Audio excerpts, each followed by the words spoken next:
Hey guys, welcome back to the Match Play Podcast. I'm Jeff, this is Bill. In today's episode, we're going to be talking about Greenside Terminology. Stay tuned.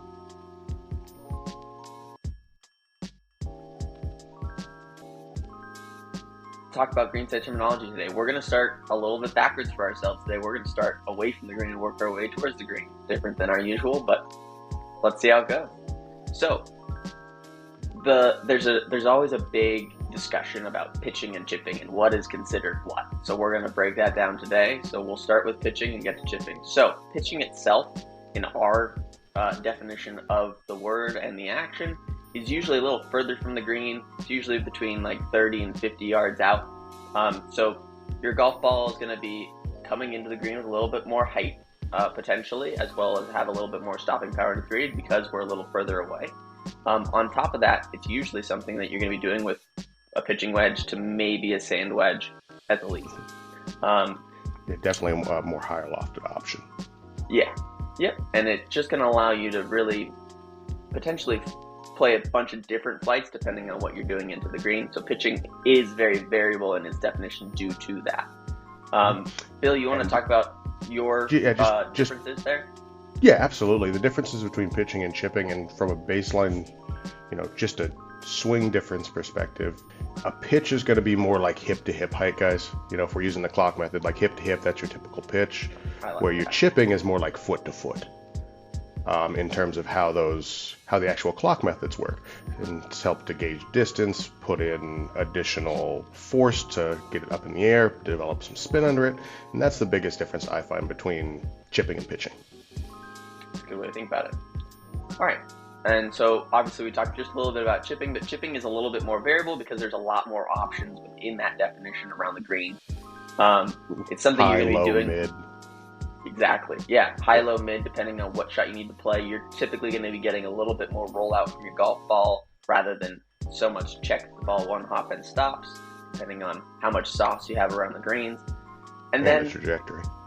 Exactly. Trajectory as we get closer to the green kind of bases off of what pin position you got. If you're really short-sighted, you might have to have a little bit more height underneath that ball and really get it to stop closely. Those are those really handsy, feely shots, whereas you could also have chips that are maybe to the middle of the green or even the opposite side of the green, where you're going to be playing something that maybe carries halfway there and rolls the rest, so on and so forth. So that's really where the chip is, or at least what Bill and I consider to be a chip versus a pitch. Let's talk about areas around the greens that we would chip or pitch from. One area that I find that people distinguish around a green is a fringe. What is a fringe? Which is anywhere from 12 to 24 inches. Sometimes it gets a little thicker or deeper than that, of the secondary cut just off the green, before it hits the fairway, before it hits the rough. It's not green level, but it is the perimeter outside of that green. Yep, between the green and the rough, typically. Yep.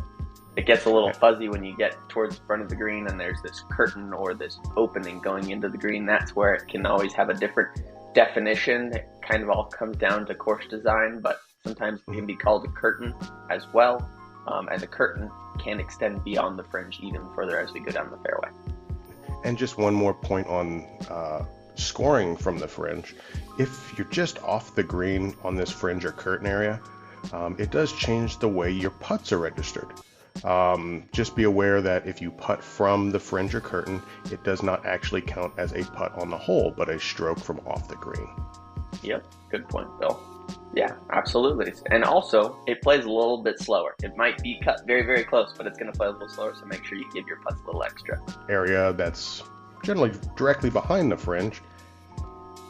Those sandboxes that we're wondering why the heck they put them there, bunkers. That's the terminology for them. They're not sandboxes. They're not, beach sand. They're specifically designed sand and shape to be a hazard for a golfer, and they're a bunker. Yep. Absolutely. Also called sand trap. Exactly.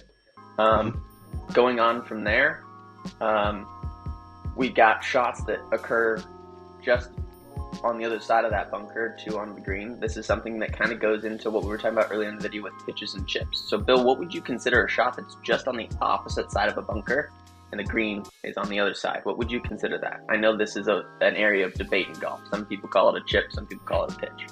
I'm going to call it a pitch every single time. If I'm having to take a hip high swing for distance and actual trajectory, it's going to be a pitch for me.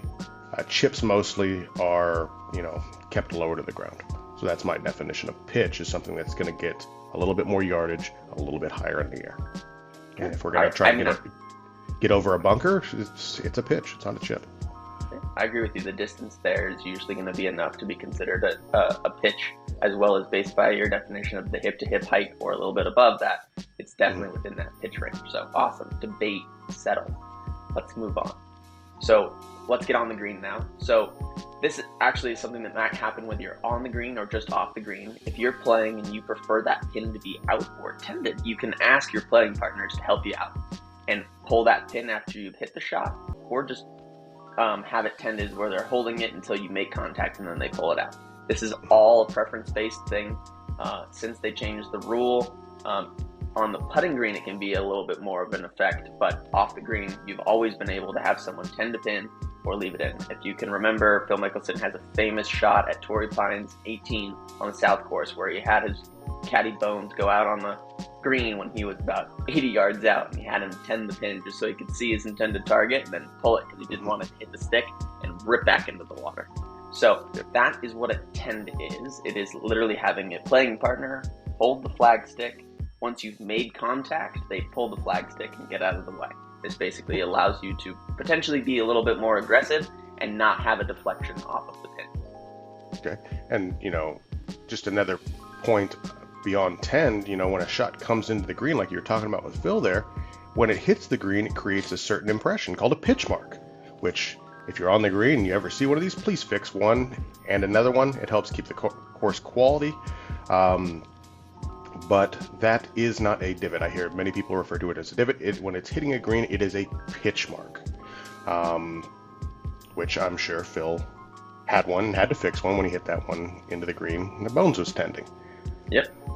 For this week, guys, thanks for tuning in. We hope you learned something.